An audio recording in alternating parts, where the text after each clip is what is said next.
You must desire to have a megachurch because that is the most appropriate vision and goal for a pastor.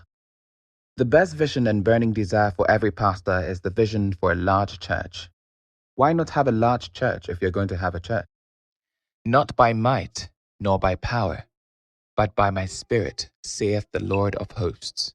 Zechariah 4:6. The Bible is making it clear that it is not by any form of power that the church will be built. The church will be built by the power of the Holy Spirit. End of story. We need the anointing to do the work. The ministry is not a human or natural thing. God anoints the desirous.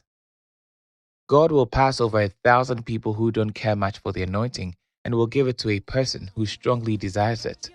I see God passing over many people to get to you now.